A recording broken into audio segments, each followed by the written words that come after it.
دنیا پر کشمیریوں سے اظہار یکجہتی کے لیے شہری سڑکوں پر نکل آئے۔ اسسٹنٹ کمشنر سید وسیم حسن کی قیادت میں کشمیریوں سے اظہار یکجہتی کے لیے ریلی نکالی گئی۔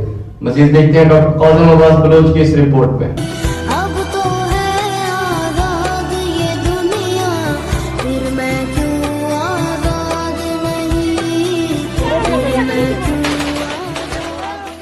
ایک قوم ایک آواز، کشمیر بنے گا پاکستان۔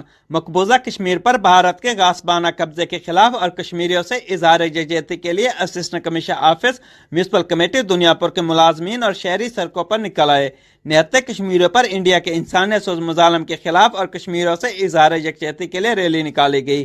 ریلی کی قیادت اسسٹنٹ کمشنر دنیا پور سید وسیم حسن نے کی۔ ریلی میں chief officer municipal committee Pervez Butt سمیت assistant commissioner office, municipal committee کے ملازمین اور شہریوں نے کثیر تعداد میں شرکت کی۔ ریلی کے شرکاء نے بینرز اور پلے کارڈ اٹھا رکھے تھے جن پر کشمیریوں سے اظہار یکجہتی کے نعرے درج تھے۔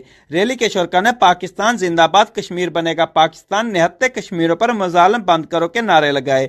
کشمیریوں سے اظہار یکجہتی کے نعروں سے فضا گونج اٹھی۔ نہتے کشمیریوں پر انڈیا کے انسانیت سوز مظالم کے خلاف احتجاجی مظاہرہ بھی کیا گیا۔ مظاہرین نے نہتے کشمیریوں پر انڈین فوج کے بڑھتے ہوئے انسانیت سوز مظالم اور قتل عام کی شدید الفاظ میں مذمت کی۔ کیمرہ ٹیم کے ساتھ ڈاکٹر قاسم عباس بلوچ، راز نیوز، لودھراں۔